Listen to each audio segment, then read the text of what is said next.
comic book fans, and welcome to another exciting edition of Cammy's Comic Corner. Another .5 episode. I'm your host as always, Cammy.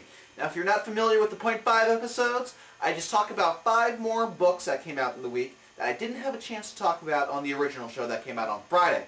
So you pretty much get 2 episodes over the weekend. So without further ado, let's get on to the other 5 that I found to be very, very good picks this week. First up, from WildStorm, we have Ex Machina number 41. Now, the Mayor Mitchell 100, aka the Great Machine, he is going to step down as being mayor of New York City. He doesn't want to start running for a second term because it's only going to waste his time and money trying to get reelected. In fact, he wants to focus all of his time on working on getting New York's economy out of a slump, getting higher graduation rates from schools, working with medical, just putting more money in the schools, etc. Things that politicians do. And the press, they're asking, well, what happens if we can't hold you accountable because you're not going to be here a second term? What then? He says, not to worry. If you guys hate me, I will never set foot in New York City again. And this is huge because he loves New York City with all of his heart. Meanwhile, his arch nemesis, Fearson, where the Great Machine controlled robotic things and electronic things, Fearson can control animals. And in a fight years ago, he tells the Great Machine he can take down the entire city of Manhattan with just one species. And we find out at the end of this issue that Fearson is back in town. He doesn't want Mitchell 100 to retire peacefully. And the rats are flooding the streets of Manhattan, the one species. So very cool series. I can't wait to see the final 9 issues of Ex Machina play out. Next up, from Marvel, we have Thor number 601. Now in the past issue, the gigantic 600 issue, Thor was banished from Asgard. And Loki, up to her tricks again, convinces Balder that, hey, maybe us Asgardians would be better off and better suited in Latveria, home of Dr. Doom.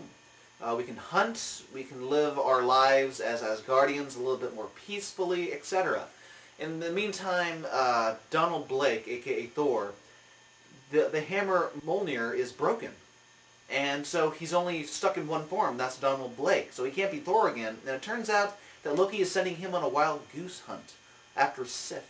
But in the meantime, Hogun, Fandral, and Volstagg decide that maybe the best thing to do, even though they can't help Thor, would to be just follow him into exile, to be with their great hero/champion once again. So, Loki up to no good, as usual, and Thor continues to be quite the amazing read. Thank you, Mr. J. Michael Straczynski.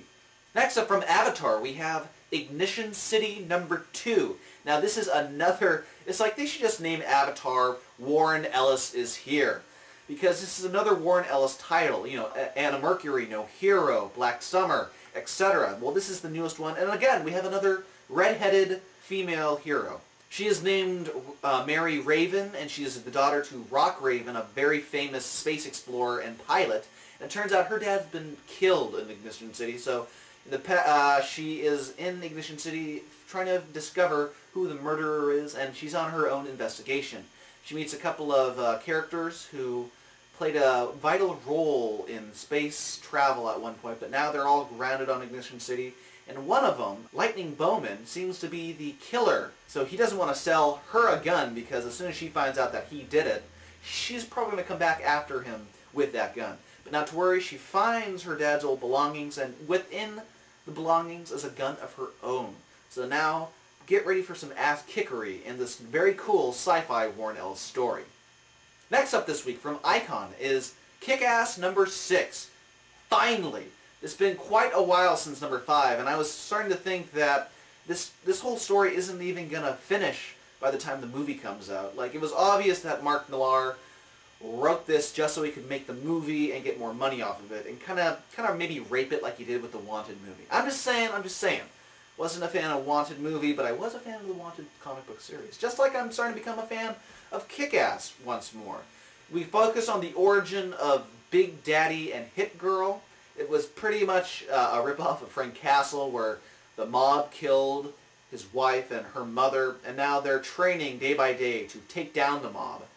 And it even goes to the extremes of her wearing a Kevlar vest as she's a little girl and getting shot with a couple of rounds. When in reality, it would probably stop a child's heart someone that young. But hey, it's comic books, and they joke around saying like, yeah, this isn't comics, etc.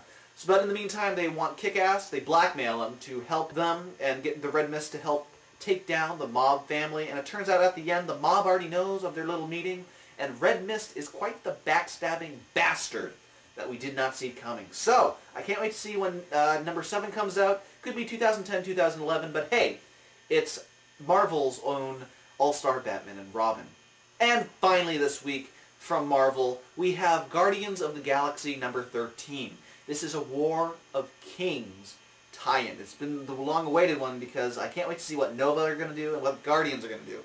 It starts off with a big bar fight. The Guardians are back together, and they decide that they have to do something about the Shi'ar versus the Kree, because the universe is already in a fragile state as it is, because the Annihilation Wave really screwed it up. So they decide that the best thing to do would be to try to get both leaders to sit down and talk. So they split up in teams of 2, one to talk to the Kree, one to talk to the Shi'ar, but it turns out that the Kree aren't interested in negotiation and peace. These guys aren't your daddy's Inhumans. They go, no, we want this war. We want to kick some ass. Meantime, in the Shi'ar party, they get rescued by the Starjammers as they're drifting lifelessly through space. And it's going to be an interesting next issue and an interesting War of Kings event in the next couple of issues. So I can't wait to see what happens. I've been loving the cosmic stuff from Marvel. Well, comic book fans, that does it for Cammy's Comic Corner this week. If you want more Cammy's Comic Corner goodness, go to www.cammyscomiccorner.com. From there, you can subscribe to us on the RSS feed or on iTunes. And remember, we have the forums, people. Go chat on the forums. What do you like about the episodes? I even have a thread up called, what would you like to see more of in Cammy's Comic Corner? I've had a couple of interesting suggestions, like Robert Kirkman episode. That's entirely possible, and I would love doing that. So give me some suggestions. Go ahead. Make yours today. Also, if you want any free comic books, head on over to iTunes, leave me a review, and then send me your review to cammyscomiccorner@gmail.com.